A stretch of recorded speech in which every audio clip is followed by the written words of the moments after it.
जीवन में केवल 3 उपकार हमेशा याद रखो। यदि किसी का भला नहीं कर सकते तो उसका बुरा मत करो। यदि किसी को खुशी नहीं दे सकते तो उसे दुख मत पहुंचाओ। और यदि किसी की प्रशंसा नहीं कर सकते तो उसकी निंदा भी मत करो, क्योंकि मनुष्य के शब्द और कर्म ही उसके जीवन का भविष्य बनाते हैं। श्री कृष्ण कहते हैं कि इंसान को सबसे ज्यादा सावधान अपने कर्मों से रहना चाहिए। शब्द कभी वापस लिए जा सकते हैं, लेकिन किया हुआ कर्म अपने परिणाम के साथ लौटकर जरूर आता है। कई बार हम जीवन में ऐसी गलतियां कर बैठते हैं जिनका दर्द हमें बहुत बाद में समझ आता है। इसलिए अपने हर कदम को सोच समझकर उठाना सीखो। किसी के भरोसे को मत तोड़ो, किसी की मजबूरी का मजाक मत बनाओ, किसी की कमजोरी का फायदा मत उठाओ, क्योंकि जिस इंसान को तुम आज कमजोर समझ रहे हो, समय बदलने पर वही तुम्हारे सामने खड़ा हो सकता है। जीवन में किसी को छोटा मत समझो। भगवान ने हर व्यक्ति को अलग रास्ता और अलग उद्देश्य दिया है। किसी के पास धन अधिक है, किसी के पास ज्ञान अधिक है और किसी के पास संघर्ष अधिक है, लेकिन हर किसी की परीक्षा अलग है। इसलिए दूसरों की जिंदगी देखकर अपनी जिंदगी को कम मत समझो। तुम्हें जो मिला है उसकी कदर करो, जो नहीं मिला उसके लिए मेहनत करो, लेकिन उसके लिए अपनी शांति मत खो। याद रखो, हर चीज अपने सही समय पर मिलती है। पेड़ पर लगा फल भी एक दिन में नहीं पकता।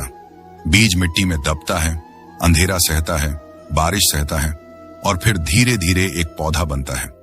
उसी तरह तुम्हारी मेहनत भी आज दिखाई नहीं दे रही तो इसका मतलब यह नहीं कि वह व्यर्थ जा रही है। हो सकता है भगवान तुम्हारे लिए उस समय की तैयारी कर रहे हो जब तुम्हें तुम्हारी मेहनत का फल मिलने वाला हो। इसलिए कठिन समय से घबराना मत। कभी कभी भगवान रास्ता कठिन इसलिए नहीं करते कि तुम्हें रोकना है, बल्कि इसलिए करते हैं कि तुम्हें मजबूत बनाना है। जब परेशानी आए तो यह मत पूछो कि मेरे साथ ही ऐसा क्यों हो रहा है। अपने आप से पूछो कि यह परिस्थिति मुझे क्या सिखाने आई है। किसी का साथ छूट जाए तो यह मत समझो कि जिंदगी खत्म हो गई। हो सकता है भगवान तुम्हें उस रास्ते से बाहर निकाल रहे हो जो तुम्हारे भविष्य के लिए सही नहीं था। कोई तुम्हारी मेहनत को न समझे तो निराश मत होना। दुनिया तुम्हारी मेहनत देखे या न देखे, भगवान सब देखते हैं। लोगों की तालियों के लिए मत जियो, अपने कर्म की सच्चाई के लिए जियो। हर किसी को खुश करना संभव नहीं है। तुम कितना भी अच्छा कर लो, कोई ना कोई आलोचना करेगा। इसलिए आलोचना से टूटना मत और प्रशंसा से घमंड मत करना। श्री कृष्ण की सीख है कि सफलता मिलने पर अहंकार मत करो और असफलता आने पर निराश मत हो, क्योंकि दोनों ही स्थायी नहीं हैं। आज जो तुम्हारे पास है कल किसी और के पास हो सकता है, और आज जो तुम्हारे पास नहीं है कल वही तुम्हारी जिंदगी का हिस्सा बन सकता है। समय सबसे बड़ा शिक्षक है। जो व्यक्ति समय रहते अपनी गलती समझ जाता है, वह बार बार उसी दर्द से नहीं गुजरता।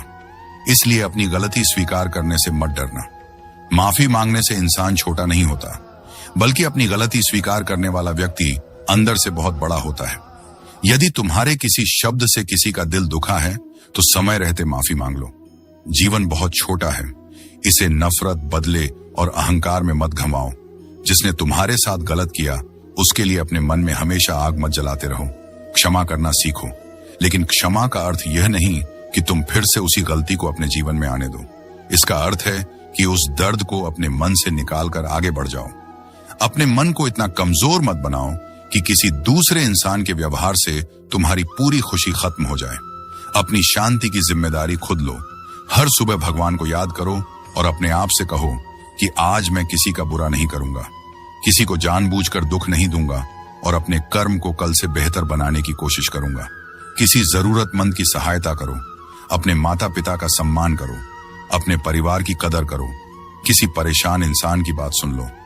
हो सकता है तुम्हारे लिए वह छोटी बात हो, लेकिन किसी दूसरे के लिए वही सबसे बड़ा सहारा बन जाए।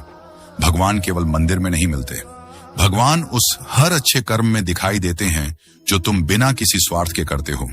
इसीलिए भगवान को पाने के लिए केवल पूजा मत करो, अपने व्यवहार को भी पवित्र बनाओ।